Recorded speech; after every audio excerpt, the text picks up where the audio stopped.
from it's ChromeOS.com and back with a new video um, on ChromeOS Weekly Season 1, Episode 4. Let's dive right into it.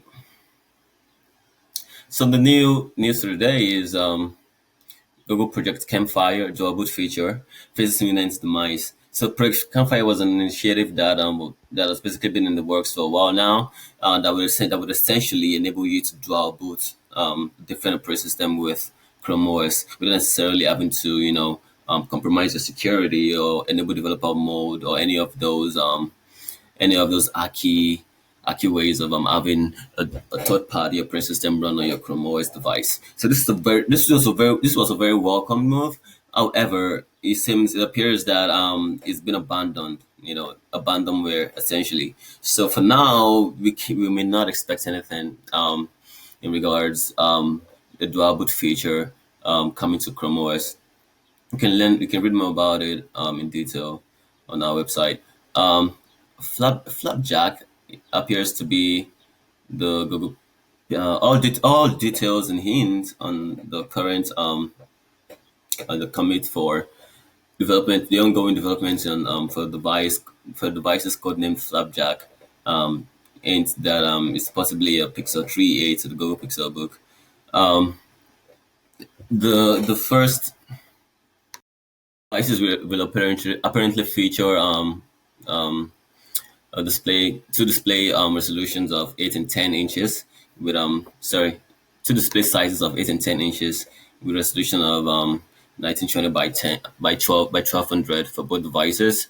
With a MediaTek processor powering the internals. It appears that this is a device that is targeted at the educational market because it's going to come with a Wacom digitizer. We support Wacom digitizer. Which also means that there's going to be a possible stylus to accompany the whole package. But that appears to be the case for now. If you learn more about the device, and you can obviously read more about it on our site as well, we'll let you know for sure. Chrome OS desktop notification gets revamped with with with new ClearHall placement. So one thing that has been primary to the initiative of the Android and Chrome OS merger has been a consistent UI experience across the board, right? Or at least the idea of it, right? So basically, Google has been hard at work in trying to make the UI elements on both Android and Chrome OS as close and relators as close as possible, just so users can experience a familiar user experience. Users can okay, that's not it. Users can have a uniform experience across the board. Using Google services, using the Chrome browser, and using the basic functions that comes with these operating systems. Anyway, back to the point at hand. It appears that the initial implementation of the ClearHall button in the Chrome operating system is similar to that of what is the current state of the same Clearhall button in Pixel on the sorry on Android, on the latest versions of Android. So this is a video demoing that literally had to scroll up all the way in order to see the ClearHall button up here. So it's the same implementation that Google currently has on Chrome OS on Chrome OS. However, that is bound to change with a new proposal in Chrome OS 76, where the ClearHall button has now moved to the top. I hope you can see it. I don't know what happened to the side. Yeah. So now the ClearHall button moves to the top, where it's easily accessible, right? So it's a better design decision actually.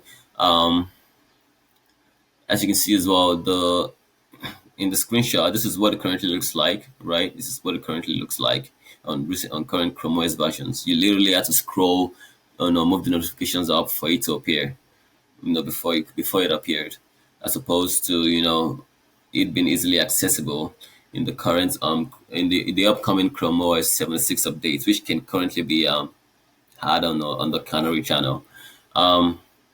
Yeah, so it's a welcome move because while it's an intuitive decision, you saw experience decision on Android, it doesn't necessarily translate to to the exact same thing on Chrome OS. So it's nice that Google is adopting a new way for people to be able to clear the notifications without having to scroll and yeah.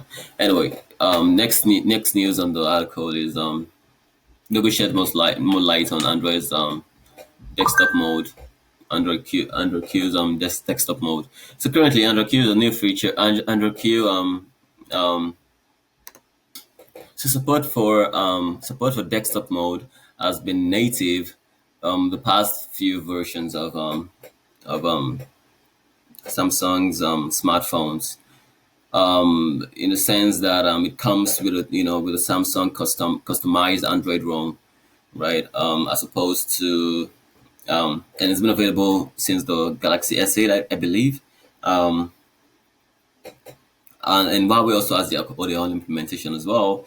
And this two currently dominates this very specific category of the Android space because Google is yet to implement a desktop mode, in Android and make it natively make it natively available on the platform. So literally every other original equipment manufacturer or manufacturer out there, smartphone manufacturer, can have the feature implemented into their smartphones. However, the open of this article, my inclusion of this article in of this section of the article is just so to shed a light on how this is gonna translate to usability um, in the future, or how it's going to translate to in Chrome OS, right? Or how it's going to translate to the merger of these platforms. So now that we know that Fuchsia is not it's not necessarily meant to it's not meant to, according to the Google rep in our previous Chrome OS episode update of last week. Since we've learned that features are not meant to unite both platforms, we can very well conclude that there's the high chance in the near future of Chrome OS will possibly include it running on smartphones on a desktop mode, because the current implementation of the feature is such that when you dock your smartphone to an external display, it's gonna basically mirror the interface, right? While it's still sort of like in a tablet layout, it's not necessarily the best experience thinking about if you're thinking about making it a productive machine that is your phone. So yeah, it's still a while to go, and there's no guarantee that's gonna ship with Android Q. However, it's highly likely that if you want to learn more about how to the feature can currently be tested on Google Pixel 3s as well as the essential smartphone.